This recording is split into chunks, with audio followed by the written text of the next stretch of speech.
Welcome back to Eduverse.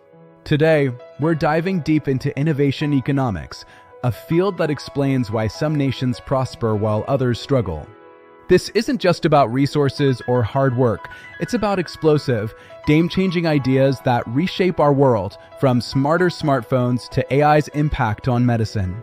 By the end, you'll understand why knowledge isn't just power, but the ultimate moneymaker, changing how you view the future. Historically, classical economists like Adam Smith believed growth came from accumulating more capital, labor, and land.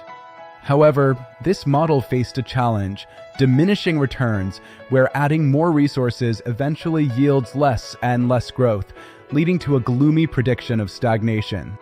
Yet, reality defied this, with living standards soaring during the Industrial Revolution and beyond, indicating something crucial was missing from the traditional view.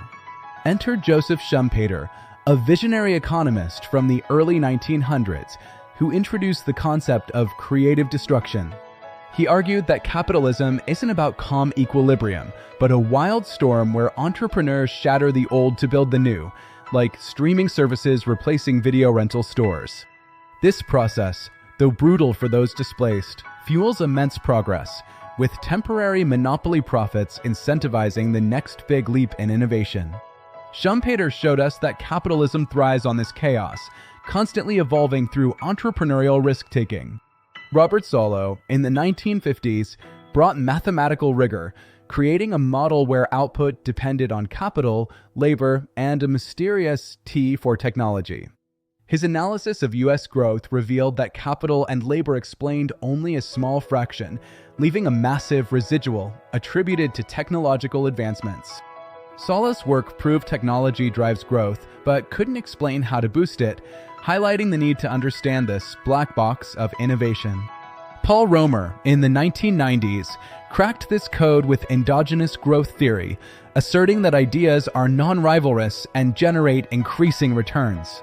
Unlike physical goods, ideas can be shared without depletion, and intellectual property protection incentivizes investment in research and development.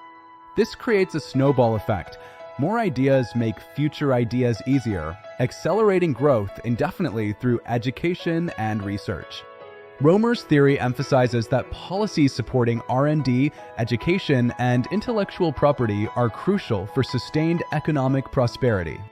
Joel Mocher adds a cultural dimension, arguing that a culture of growth with fragmented states and open information flow, like during the European Enlightenment, fosters innovation.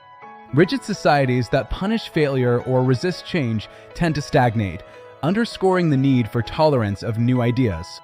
Philippe Aghion and Peter Howitt further refined Schumpeter's vision, modeling growth as a ladder where firms innovate to gain temporary profits before being surpassed. They found that moderate competition is optimal. Too little leads to lazy monopolies, while too much stifles R&D incentives. Now, let's see these theories in action, starting with the rapid advancements in artificial intelligence. AI's rocket ride exemplifies Romer's ideas engine, with open-source models and shared datasets accelerating progress through collaboration. This open approach, where knowledge spills over, proves that collaboration far surpasses hoarding information. Next, consider semiconductors and TSMC, a prime example of Aghion's ladder in silicon.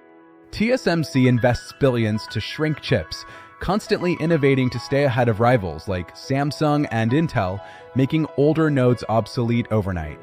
This relentless pursuit of breakthroughs is why your phone is a supercomputer, driven by escape competition. Finally, Roblox showcases user-powered magic, a decentralized creativity platform where millions create and experiment. This open platform fosters far more innovation than any top-down system, proving that empowering users and lowering experiment costs leads to a boom in novelty. These theories aren't random. They form a blueprint: Schumpeter's disruption, Solow's proof, Romer's ideas engine, Mocher's culture, and Aghion's competition. They collectively scream that knowledge trumps all, acting as the multiplier that makes capital and labor truly shine. The big fight lies between open and closed systems. Nations must stay open to global ties or risk stagnation. Balancing intellectual property with sharing is key. Too open, no incentives. Too closed, no spillovers. The Goldilocks zone wins. Challenges remain, like finding new ideas and addressing inequality, but governments must fund basics without picking winners. Retraining workers and building safety nets are crucial to manage the disruptive gale of innovation. In essence, growth isn't fate, it's design. Innovation drives over 80% of growth, and ideas are infinite multipliers. We create these ideas through R&D and education, embracing destruction for progress, and open systems truly rule. For the 21st century, bet on brains over brawn. Policymakers invest in schools, research, and talent. Businesses innovate or evaporate. And you, the viewer, think big. Your next idea could spark the gale.